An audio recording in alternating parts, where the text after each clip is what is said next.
Thank you for joining us, Dave. Tell my audience what's going on with your case. We hear you have great big news. Okay, yeah, I've got two cases in the 5th District Court of Appeals right now in the appellate court. I'm going in under intrinsic fraud, which means that someone committed fraud on the court to obtain this conviction, that my adopted family bribed county officials to set me up and have me assaulted, attacked, entrapped, and kidnapped, thrown in prison so they could go and commit their crimes.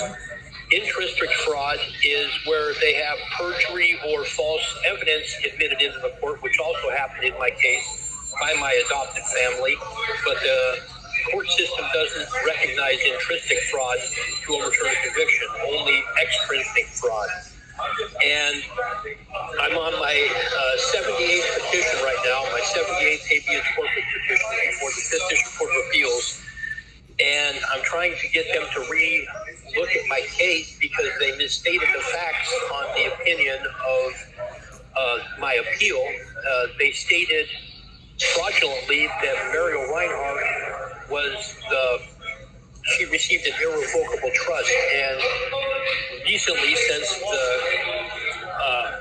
conviction has been happened, we found that documents were at the Fresno County Recorder's Office stating that she was actually the trustee and proving that they were embezzling assets from the Maxwell Family Trust. An attorney named Coleman is out there. He's helping to falsify documents to the county recorder's office and embezzle assets from the Maxwell Family Trust, as well as falsify the will and trust fund documents he sent to me prior to trial and gave those to the prosecutor, those falsified documents to the prosecutor to use against me. But the courts don't recognize them producing false evidence in the court or perjuring themselves in court. Only something done out of court that affects the case. So the bribery of city and county and state officials and the bribery of my attorneys at court, because both of them were paid off to not do an investigation, not produce evidence, not call witnesses, not ask certain questions, can possibly be looked at by the court to overturn this conviction.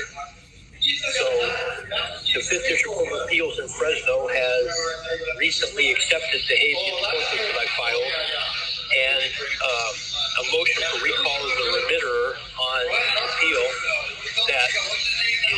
where they misstated the facts. So they've got proof and evidence in front of them right now that crimes are being committed against me by people that set me up and had me attacked by the sheriff's and police department to get rid of me when they were committing crimes against me.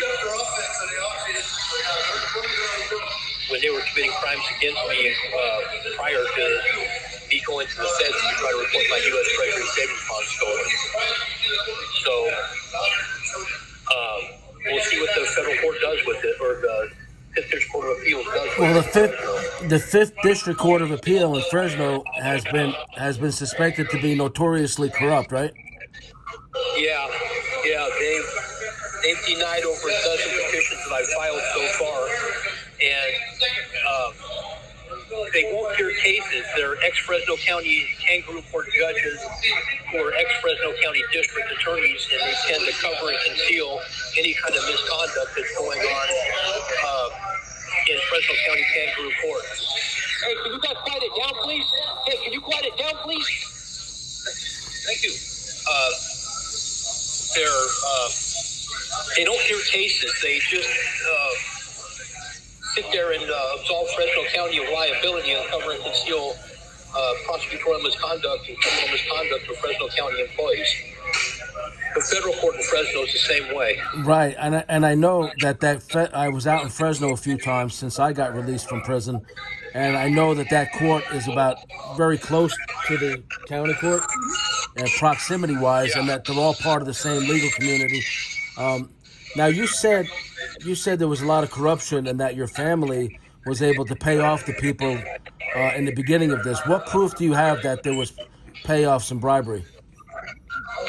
Well, we have two land grant deeds that were found at the Fresno County Recorder's Office of land that was part of my trust fund and part of my inheritance that my grandfather owned, that he wouldn't sell to Fresno County. My adopted parents moved it into community property in their own names as trustee of the Maxwell Family Trust using William Coleman to falsify the documents to the county recorder's office. And then when I started demanding my trust fund in my inheritance in 1999, in 2000, they moved it into the Reinhardt Family Trust, Survivor Trust, Bypass Trust in their names, and then gave one piece of land to the Westland Water District, a public agency of Fresno County, to set me up, have me assaulted, attacked, attempted to be murdered, entrapped, and then kidnapped and thrown in jail.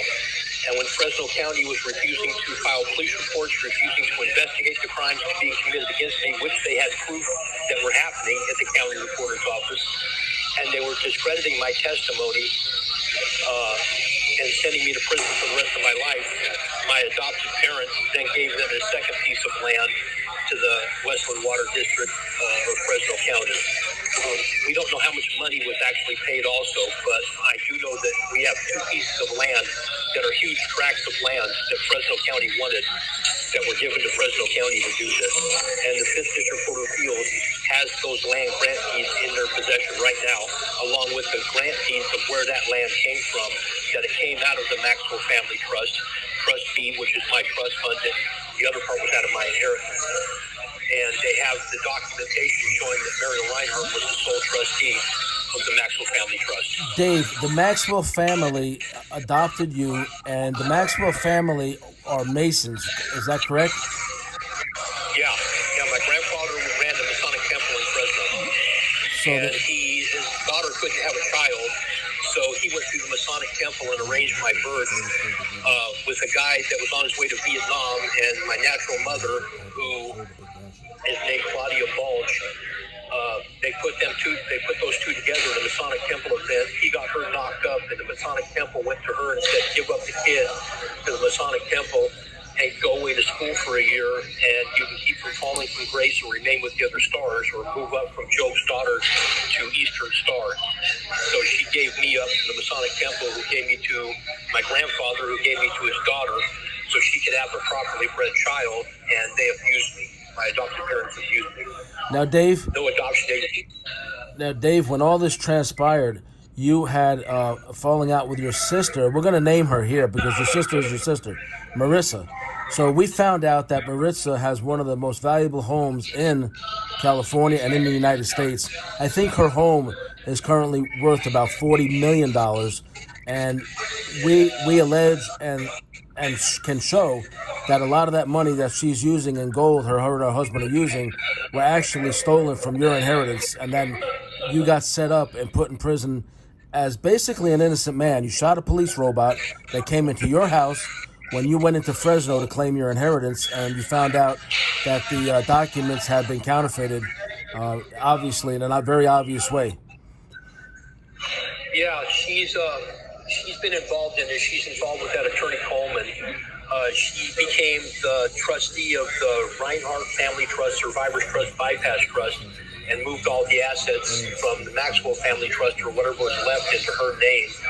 And she's got offshore bank accounts. She lives in San Francisco on Snob Hill in a thing called the Byrne Mansion, a 4-story mansion. And in 21 years, she hasn't gotten in contact with me, hasn't written me, hasn't sent me a letter, a Christmas card, hasn't offered me any help, no attorneys, nothing. She's just walked away with everything that was left. We know that part of your inheritance was approximately $400 million in gold, cash, coins, bullion, and so you didn't get anything. Instead, you got, I think, a 53-year prison sentence for trying to claim what was rightfully yours. And your sister lives in a palace now. She's in a palace, and her husband owns Passport Investments Passport Investment Capital, and his primary asset that he deals with is gold. So your allegation and the proof tends to show that large portion, if not half of this, should have been yours all along, and you shouldn't be sitting in prison. Yeah, they set me up to get rid of me, dude. My adopted father, Scrooge, I call him, married into the Maxwell family to get my grandfather's money. My grandfather had an only child, Mariel Maxwell Reinhardt, and she married him, and my grandfather knew it and hated him. My grandfather put everything into my name. He gave me an inheritance and a trust fund and college money to go to school, bypassing my adopted father. And Scrooge started abusing me. He killed a guy in front of me when I was a kid. And then when I ran away because of it, he's beat me very badly and gave me medical problems for the rest of my life, and then started abusing me all the way. My grandfather left me everything. My sister got a trust fund, but no inheritance. I'm the one that got the inheritances and everything else.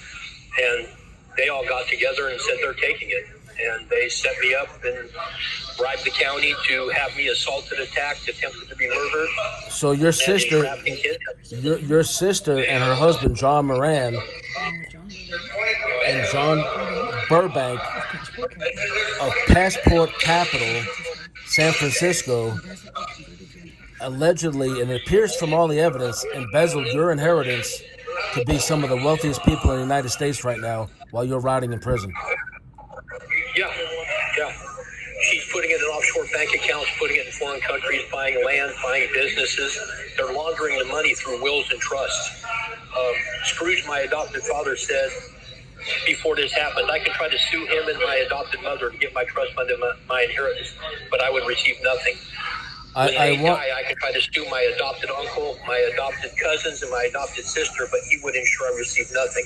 I can remain homeless on the street like a bum for the rest of my life, and if I have anything to say about it, he would throw me in prison at absolute poverty until I died. I need to say this for YouTube and for my fans. Please support Dave. We're trying to get him released.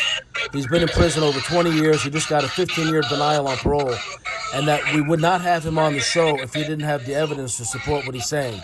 So this is the opinion and allegations that are supported by a lot of evidence that's already been in the court several times.